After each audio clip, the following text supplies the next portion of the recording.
नमस्कार, मैं रवीश कुमार। राष्ट्रवाद के साथ सबसे बड़ी खूबी यह है कि कोई भी बिना जाने बिना पढ़े इसे जानने का दावा कर सकता है। 19वीं सदी से पहले तो इसके बारे में कोई जानता ही नहीं था ढंग से, लेकिन पिछले 200 सालों में राष्ट्र और राष्ट्रवाद का स्वरूप उभरता चला गया। इस 200 साल 250 साल में राष्ट्रवाद के नाम पर फांसीवाद भी आया, जब लाखों लोगों को गैस चैम्बर में डालकर मार दिया गया। हमारे ही देश में राष्ट्रवाद का नाम जपते जपते आपातकाल भी आया और दुनिया के कई देशों में एकाधिकारवाद, जिसे अंग्रेजी में टोटलिटेरियन स्टेट कहते हैं, जिसमें आप वो नहीं करते जो राज्य और उसके मुखिया को पसंद नहीं है। सत्ता पर जिस पार्टी का कब्जा होता है वो पुलिस के दम पर आपके नाक में दम कर देती है। मेरी राय में राजनीतिक दलों के पास राष्ट्रवाद की अंतिम परिभाषा नहीं होती है, ना होनी चाहिए। मैंने कहा कि राजनीतिक दलों के पास राष्ट्रवाद की अंतिम परिभाषा तभी होती है जब उनका इरादा लोकतंत्र को खत्म कर देना होता है। क्या कभी आपने देखा है कि राजनीतिक दल के कार्यकर्ता किसी नीति, घटना और घोटाले के वक्त अपने ही दल के खिलाफ देश हित में नारे लगा रहे हों कि उनके लिए दल नहीं देश महत्वपूर्ण है? ऐसा होता तो बीजेपी से पहले कांग्रेस के कार्यकर्ता 2G के खिलाफ सड़कों पर उतर आए होते। ऐसा होता तो बीजेपी के कार्यकर्ता नेता व्यापम घोटाले पर पार्टी से इस्तीफा दे देते। देश जब 200 रुपए किलो दाल खा रहा था तो अपने ही सरकार के खिलाफ प्रदर्शन करते। केरल के कन्नूर में आरएसएस कार्यकर्ता पीवी सुजीत की हत्या कर दी गई। क्या आप उम्मीद करेंगे कि कांग्रेस सीपीएम के नेता इस हत्याकांड के खिलाफ सड़क पर उतरेंगे? क्या आप उम्मीद करेंगे कि बीजेपी के सभी नेता अपने ही नेता ओपी शर्मा के खिलाफ सड़क पर उतरेंगे? निंदा परनिंदा छोड़ दीजिए। इसलिए दलों की राजनीति दलों के हित के लिए होती है। हिंसा का इतिहास आपको हर राजनीतिक दल की सरकार में मिलेगा। आप हर घटना को राष्ट्रवाद के चश्मे से नहीं देख सकते। दंगे किस दल की सरकार में नहीं हुए और किस दल का नाम नहीं आया, तो क्या आप उन्हें गद्दार या राष्ट्र विरोधी कहेंगे? मैं यह नहीं कह रहा कि राजनीतिक दल के लोग देशभक्त नहीं होते, बिल्कुल होते हैं। हर दल अपनी सोच के हिसाब से देश को सजाने संवारने की कल्पना करता है और उसके कार्यकर्ता जीवन सौंप देते हैं। लेकिन जब धर्म, नस्ल, रंग, भाषा और यहां तक कि टैक्स के नाम पर आजकल राष्ट्रवाद को परिभाषित करने का प्रयास किया जाता है तो उसका इरादा राष्ट्रवाद सिर्फ नहीं होता है, उसका इरादा कुछ और होता है। राष्ट्रवाद के नाम पर अपना एकाधिकार कायम करना होता है, हर दलील को चुप करा देना होता है। जहां दल और नेता की चलती है, बाकी सब उसके इशारे पर चलते हैं। जेएनयू में जिन छात्रों ने भारत को तोड़ने और बर्बादी के नारे लगाए, उनकी अभी तक पहचान क्यों नहीं हुई है? क्यों सूत्रों के हवाले से खबरें आ रही हैं? सभी ने इनका विरोध किया। जेएनयू के तमाम छात्रों और शिक्षकों ने भी। कुछ का तो यह भी मत है कि ये अगर इन्होंने लगाया भी है तो इन पर देशद्रोह का मुकदमा नहीं दायर करना चाहिए। फिर भी शिक्षकों का और छात्रों का विरोध कन्हैया कुमार की गिरफ्तारी को लेकर है, जिसके खिलाफ अभी तक देशद्रोह के कोई सबूत नहीं मिले हैं। दिल्ली पुलिस कहती है कि अब अगर वो जमानत के लिए अप्लाई करेगा तो विरोध नहीं करेंगे। वो नौजवान है, उसे दूसरा मौका दिया जा सकता है। इस हृदय परिवर्तन से पहले गली गली में रैली कर जेएनयू को बदनाम किया गया कि वहां राष्ट्र विरोधी तत्व पढ़ते हैं। पटियाला कोर्ट में दूसरे दिन जो हुआ वो क्या है? क्या कोई भीड़ हाथ में तिरंगा लेकर खड़ी हो जाएगी तो वो हमसे, आपसे ज्यादा देशभक्त या राष्ट्रभक्त हो जाएगी? क्या आप तिरंगा लेकर लोगों को डराया जाएगा और इंसाफ के हक से वंचित किया जाएगा? सुप्रीम कोर्ट की नाराजगी के बाद भी दूसरे दिन कन्हैया कुमार के साथ मारपीट की कोशिश हुई।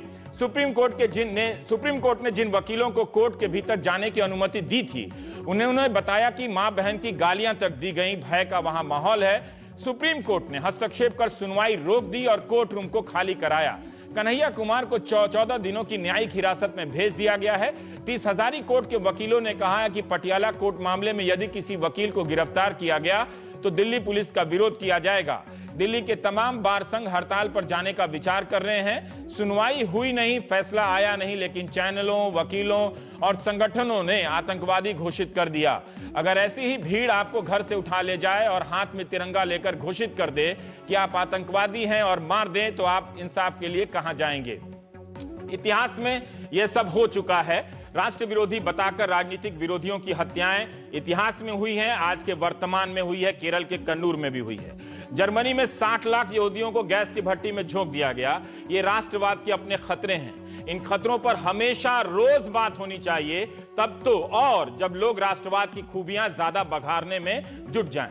कोलकाता की जादवपुर यूनिवर्सिटी में भी कुछ छात्रों ने आजादी के नारे लगाए और अफजल गुरु का समर्थन किया। इन्हें रेडिकल ग्रुप का बताया जा रहा है। एक छात्र ने सफाई दी कि हमने अभिव्यक्ति की आजादी के संदर्भ में आजादी का नारा लगाया, तो एक छात्रा ने कहा कि उसने कश्मीर की आजादी और अफजल गुरु के लिए नारे लगाए हैं। उसने कहा कि मेरे नारे राष्ट्र विरोधी कैसे हो सकते हैं, क्योंकि बीजेपी ने तो पीडीपी से मिलकर सरकार बनाई है और पीडीपी के लिए अफजल गुरु शहीद है।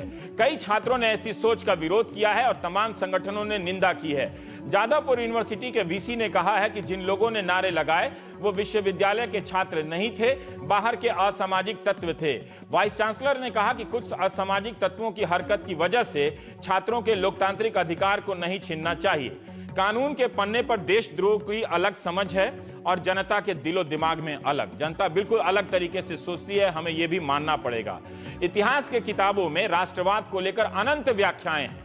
अव्वल तो राष्ट्रवाद और देशभक्ति दोनों में ही मीलों का अंतर है। एक जटिल मसले का अगर हम बात बात में राजनीतिक इस्तेमाल करेंगे तो आप दर्शकों को राष्ट्रवादी होने से पहले इतिहास की 10-20 किताबें पढ़ लेनी चाहिए। राष्ट्रगान लिखने वाले टैगोर ने राष्ट्रवाद को अजगर सांपों की एकता नीति कहा था। इस तरह के उदाहरणों से भी हमारी समझ बहुत साफ नहीं होती है। मगर राष्ट्रवाद को उच्चकों की शरण स्थली, स्काउंडल्स भी कहा गया है और राष्ट्रवाद के लिए लोगों ने सर्वोच्च बलिदान भी दिए हैं। जेएनयू में प्रोफेसरों ने राष्ट्रवाद पर अगले एक हफ्ते तक सार्वजनिक क्लास लगाने का फैसला किया है। 5 बजे से यह ओपन क्लास लगेगी। बुधवार को प्रोफेसर गोपाल गुरु ने हजारों छात्रों के बीच पहला क्लास लिया। टॉपिक था कि राष्ट्र क्या है। इसके बाद प्रोफेसर जी अरुणिमा, तनिका सरकार, निवेदिता मेनन, आयशा किदवई, अचिन विनायक का राष्ट्रवाद पर लेक्चर होगा। जेएनयू की लाख बुराइयां कर लीजिए, लेकिन हिंदुस्तान में यह खूबी आपको सिर्फ जेएनयू में मिलेगी। मेरी तरफ से 2 गुजारिश है और शिकायत है। एक की यह ओपन क्लास हो सके तो हिंदी में हो और दूसरा इसमें आरएसएस से जुड़े प्रोफेसरों को भी राष्ट्रवाद पर लेक्चर देने के लिए बुलाया जाना चाहिए। हमारे आज के मुख्य वक्ता राकेश सिन्हा भी कम नहीं है इस पर बोलने के लिए। खैर, राष्ट्रवाद 19वीं सदी की सबसे ताकतवर विचारधारा रही है जिसने हम इंसानों को हमेशा हमेशा के लिए बदल दिया। एक राष्ट्र, एक भाषा, एक संस्कृति जैसी सोच ने तमाम तरह की विविधताओं को कुचल दिया, तो कहीं इन विविधताओं ने इस विचारधारा के खिलाफ संघर्ष करते हुए खुद को बचाए भी रखा।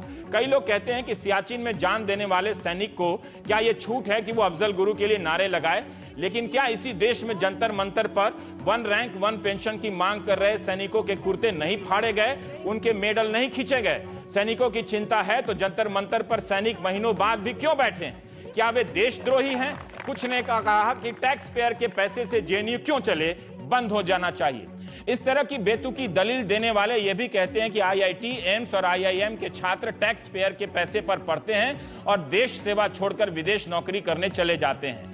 टैक्स राष्ट्रवाद ने क्यों आवाज ये नहीं उठाई कि बैंक और उद्योगों के लाखों करोड़ों रुपए के कर्ज क्यों माफ हो रहे हैं और गरीब किसानों के हजारों करोड़ के कर्ज क्यों नहीं माफ हो रहे हैं? जाहिर है टैक्स राष्ट्रवाद सिर्फ और सिर्फ गरीब विरोधी है। ये अमीरों की जेब का एक संगठन है, एक सोच है। इकोनॉमिक टाइम्स में आज स्वामीनाथन एस अंकलेसरिया अय्यर ने एक लेख लिखा है। ये मुझे पसंद है इसलिए मैं दे रहा हूं, लोगों ने बहुत सारे विरोध में भी लिखा है। लेख का उन्वान है कि राष्ट्रवाद विरोधी महज एक गाली है, एक मुक्त समाज में इसकी कोई जगह नहीं है। उन्होंने एक मिसाल दी। 1933 का साल था जब ऑक्सफोर्ड यूनिवर्सिटी के छात्र संघ में इसी बात पर बहस हुई कि यह सदन सभा किसी भी परिस्थिति में किंग, राजा या देश के लिए नहीं लड़ेगा। प्रस्ताव पास हो गया और पूरे ब्रिटेन में खलबली मच गई। जमकर छात्रों को गालियां दी गईं, आलोचना हुई, लेकिन किसी को देशद्रोह के मामले में गिरफ्तार नहीं किया गया। स्कॉटिश नेशनल पार्टी ब्रिटेन से अलग होना चाहती है, अपना स्कॉटिश राष्ट्र बनाना चाहती है, तो क्या उनके नेताओं को देशद्रोह के आरोप में गिरफ्तार कर लिया जाए? ऐसा वहां हुआ नहीं। अय्यर ने इस तरह के कई उदाहरण दिए। दुनिया के नक्शे में राष्ट्रवाद बनने की प्रक्रिया अभी मुकम्मल नहीं हुई है। कई राष्ट्र तबाह हो रहे हैं तो कहीं बिखर रहे हैं, कहीं फिर से बन रहे हैं। हर साल कहीं नया झंडा बनता है तो कहीं पुराना गायब हो जा रहा है। जेएनयू की घटना के बाद बीजेपी और संघ इस बात को लोगों तक पहुंचाने में सफल रहे कि राष्ट्र विरोधी नारे को, भारत विरोधी नारे को बर्दाश्त नहीं किया जाएगा। जो भारत को तोड़ने की बात करेगा उसे गोली मार देने की बात तक कही गई। कानून अदालत का कोई लिहाज नहीं, राष्ट्रवाद कानून हाथ में लेने का लाइसेंस नहीं है। असम में ही बोडो अलग राज्य की मांग करते रहे हैं, लेकिन उनके एक गुट के साथ कांग्रेस ने मिलकर चुनाव भी लड़ा। इसी देश में अलग खालिस्तान की मांग को लेकर खून खराबा भी हुआ। क्या राम जेठमलानी ने इंदिरा गांधी की हत्या से जुड़े लोगों का मुकदमा नहीं लड़ा? क्या जेठमलानी को बीजेपी ने राज्यसभा का सदस्य नहीं बनाया, अपनी पार्टी का सदस्य नहीं बनाया? पीडीपी की अफजल गुरु के बारे में क्या राय है, कौन नहीं जानता? उनके साथ किसने सरकार बनाई, कौन नहीं जानता? दिक्कत यह है कि जब इतिहास पढ़ने की बारी आती है तो आप और हम, ज्यादातर हम, इतिहास का मजाक उड़ाते हैं, फिर जब राजनीति करनी होती है तो इतिहास की अनाप शनाप व्याख्याएं करने लगते हैं। मौजूदा समय में राष्ट्रवाद का राजनीतिक इस्तेमाल राष्ट्रवाद की कोई नई समझ पैदा कर रहा है, कोई खतरे की आहट है, या जो पहले कई बार हो चुका है उसी का बेतुका संस्करण है, या किस तरह से उभर रहा है, इस पर हम बात करेंगे। क्या हम इन खतरों को देखने या इसकी संभावनाओं को समझने में सक्षम हैं, या बहुत ज्यादा हमारे भीतर डर पैदा किया जा रहा है? क्या ऐसा है?